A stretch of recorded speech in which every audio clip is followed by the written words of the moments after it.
Michael Burry's latest warning for the 2022 recession.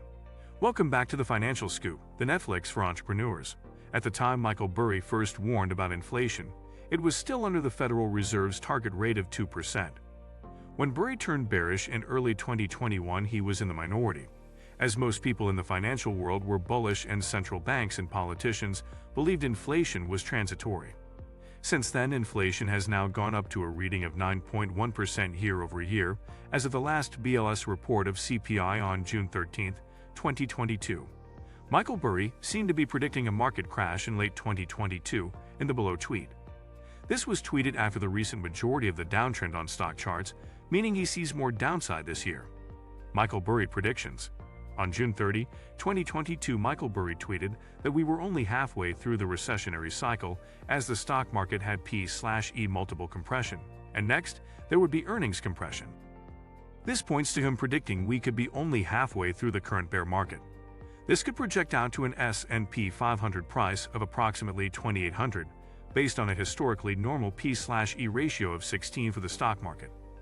What Burry is warning about is during a recession, which the U.S. went into officially on Thursday with a second consecutive negative GDP of 0.9% for Q2, after the previous Q1 GDP was 1.6%. At first, the P/E multiple contracts, then earnings contract. The price-to-earning multiple is a type of investor sentiment, showing how much value investors are willing to put on the current earnings of a company based on what they will be worth in the future, looking at potential growth. This applies to individual companies looking at their projected growth in sales, revenue, earnings, and the competitive environment, as well as equities as an asset class. Think of the P/E like this. Price equals earnings x multiple is one formula for investor sentiment. As the macroeconomic environment turns negative, the P/E ratio contracts and prices fall before earnings decline. The market prices in a future drop in profits.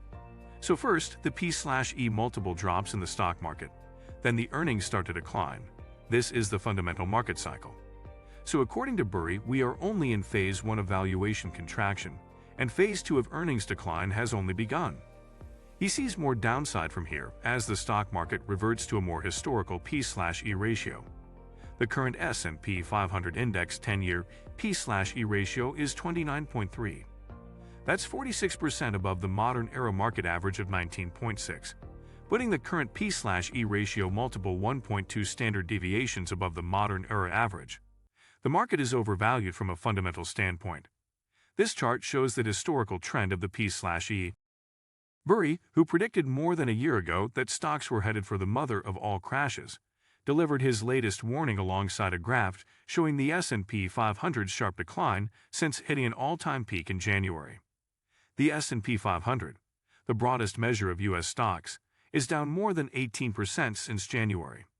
The sharp decline coincided with mounting investor fears that the Federal Reserve's policy tightening to address decades-high inflation will result in an economic recession. Burry has frequently warned of an impending market catastrophe. In June 2021, he cautioned that irrational fear of missing out trading activity around cryptocurrencies and meme stocks were likely to end in disaster for overextended retail traders. All hype/speculation is doing is drawing in retail before the mother of all crashes, the investor tweeted. When crypto falls from trillions or meme stocks fall from tens of billions, #Main Street losses will approach the size of countries. Stocks had rallied since June on investor optimism that the Fed could ease its policy stance, but indices gave back their gains after Fed Chair Jerome Powell indicated rate hikes would continue even though it would cause some pain for U.S. households. Burry's Stein Capital Management dumped its entire stock portfolio in the second quarter in anticipation of a collapse. The firm sold off its long positions on 11 stocks, including Google parent Alphabet, Facebook parent Meta, Bristol Myers Squibb, and Nexstar Media Group, while taking a stake in Florida-based private prison operator Geo Group. Burry's bet against the housing market just before its 2008 collapse was chronicled in The Big Short. He has built a massive social media audience in recent months while tweeting his views on the stock market, amassing more than 1 million followers on Twitter. The enigmatic investor usually deletes his tweets shortly after they are posted. Earlier this month, Burry warned that surging consumer debt was yet another indicator of economic trouble ahead. Net consumer credit balances are rising at record rates as consumers choose violence rather than cut back on spending in the face of inflation, Burry tweeted. Remember the savings glut problem? No more.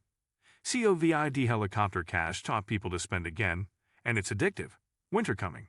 When the S&P 500 posted its worst first-half performance since 1970 earlier this year, Burry warned the sell-off was maybe halfway over. Make sure to subscribe and please hit like on this video. Thanks for watching.